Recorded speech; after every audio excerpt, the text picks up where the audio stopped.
degrees. So the shoulders on the right hand side are up by 5 degrees. We're going to over exaggerate everything. And the head relative to vertical is at 1 degree, and that is to the right side. So she's down here and interestingly compensating in the opposite direction, and that makes sense. It makes more sense if you look at the centre of shoulders, which are to the right by 2.5. So she's shifted like an Egyptian this way. So we're going to go down and across. You can see she's going to get very tired soon. The centre of mass of the whole body, which is around here, is also shifted by 2.2 this way. So she's moved everything in a box. And then the centre of hips has moved by 1.1. So in actual fact, we need to correct that to there. So she's across to the right, and bent to the right. Then we've got a cervicothoracic angle laterally of about 1 degree. That's quite small, and that's consistent with this. So the line between her trunk and her head, she's at an angle. And we've got a similar one at the lumbopelvic, so she's got a lateral stress at the lumbopelvic region. They're quite small figures, so I wouldn't get too excited about that, but her right knee is interesting. So her right knee is suggesting that it's in and out. And that is suggesting to me that there's something going on this side. It's either in the hip or the knee, and she's moving her whole body as a box to try and compensate for that. It gets more interesting in a minute when I talk about how she looks from here, because very few lateral movements exist without a corresponding rotation. That's the way the body's designed. Doesn't make our job any easier. So if we look from the side now, we can see that she's got a forward head of 5 degrees. So, and that's pretty much where she is now. She's got a very nice posture from the side in the neck. That's terrific. So at the moment this all seems to be a lateral deviation. The centre of the head is forwards by 8 centimetres. So that's looking at this point here. So she's got a little bit of a poking chin, and relative to the centre of her feet, this is important, this is not looking from here to here, this is looking from here all the way down to here, because we want to know how much torque, how much bending force is on her. So at the centre of her head is 8 centimetres in front of the centre of her feet. So gravity is doing this to her all day as she stood there. Centre of shoulders is forwards by 7 centimetres. So what I'm getting a picture of now is that she's looking kind of like this, leaning forwards. She is a downhill skier. And the centre of body mass is backwards by 6 centimetres. So she's sticking her bum out a little bit. So now we've got a nicer picture, and you can see that from there. See, so she hangs on her feet. She's really loading up her calves and hanging on her calves. And her poor little calves are saying, it's okay, I'll hold you up all day, no problem at all. So I'm exaggerating here. She's there. So her bum's back with a little bit of pelvic flexion, and the whole trunk is forwards. Can you stay there without falling? So 8 centimetres in front of her centre. Sternum 7 centimetres in front, and centre of mass backwards.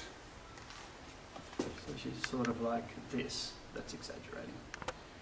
So she is a candidate for getting tired in her back, and because she's got this lateral shift, it might be a lower back problem. And she's loading it all day, jamming down the right side or pulling on the left side. So she might have nice little trigger points there, or a very irritable facet joint on the right. You never know.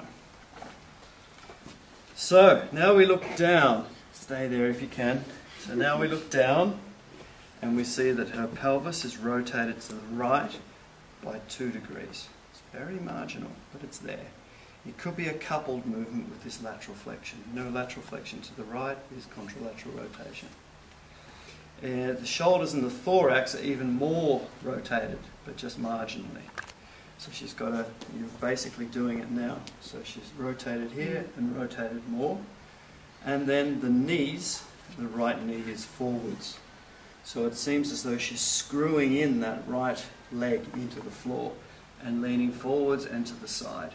She might have a knee injury on the right side. She might be trying to lock it down and close it. So, now we're only on page 3. How are you doing? Okay. Now the interesting thing is that her sway pattern is actually back here. She's spending a lot of time back here. And that's suggesting to me that she's got a bit more hip flexion than we thought. And she's somewhere between her heel and her midfoot. And it's confusing because you can see these big red lines here and these big green lines, and they're shifting her body weight forwards and backwards. She looks still, but she's actually got quite a lot of sway. So she's moving around quite a lot. I suspect she gets very tired when she stands for a long period of time.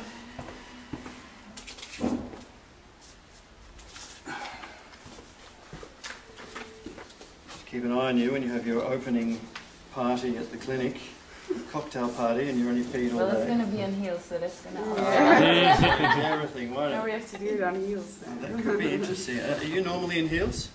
in the weekends. You are? Okay.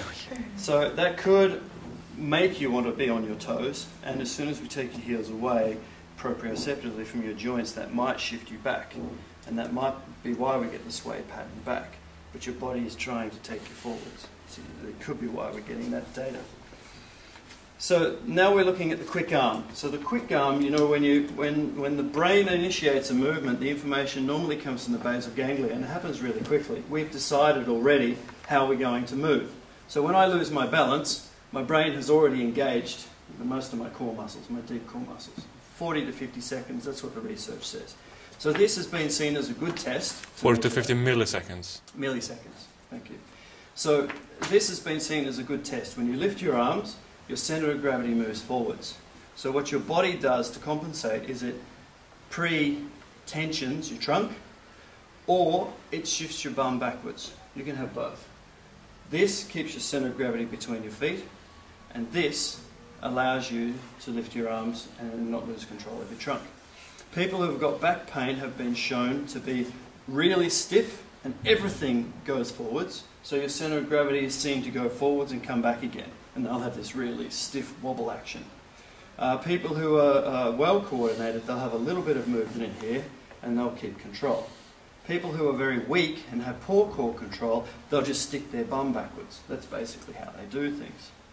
So we'll see how we go with you. You've got figures of 5, which is relative to 10, very good. If you were 0, that would say that you were splinting here and using everything to lift your arms up. And that's not really good either. That's not normal movement. When we've tested the osteopaths in Sweden, the really fit, well-trained guys, they're always tight here. They're very conscious of it. So when they lift the arms, they're like Arnold Schwarzenegger, and they lift their arms up. And they've got no movement in the pelvis, which is what we're monitoring here. And their centre of gravity goes whoop and back again. And then they get this sort of overcompensation on the way back because of the heels. So that was a good result. There's signs of a well-trained person, but trained in a nice fluid way instead of a very stiff way. Difference between left and right, only 2 degrees, with a 4 centimetre difference between left and right. So when you reach to the side, and this is a good indicator of what the back is doing, 58, you were much better on the right side by 4 centimetres. And that's a real figure. So you are reaching to this side better than that side. Why? We don't know. That's where you need to go in there and do your orthopaedic tests to find out what's going on. So, lastly is your dynamic movements. And really what we're looking at here is the trajectory of movements, not just the amount of movements. Your centre wants to pretty much go down in a straight line, which is good, so you basically sit down, but your right knee wants to initially go out, and then it comes back in again. So it pretty much goes out and then down. And that could be an indicator of many things. It might be your centre of gravity wanting to go there, but your centre doesn't show that. So I suspect that your pelvis is going down and the right knee is going out, and you are auto-correcting it. You're an ex-athlete, right? Or an athlete. So when you're going down, you probably have very good proprioception, and when you feel as though, oh, that doesn't seem right, you're pulling it back in again. But if you had chondromalacia patella, or if you had a cruciate ligament problem, you would be putting stress on either of those because of that initial outwards movement. So, that's that. That's the information we can get from just that little test. It's quite a lot. And if you ask me, I'm a heavy hands-on clinician.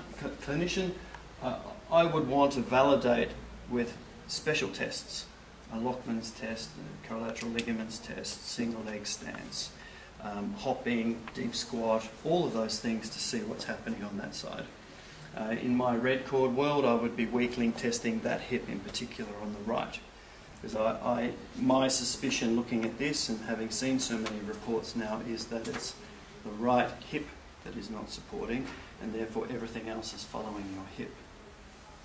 When you go down into the squat and that's going out, I think it's going out because of the hip. I'm just guessing.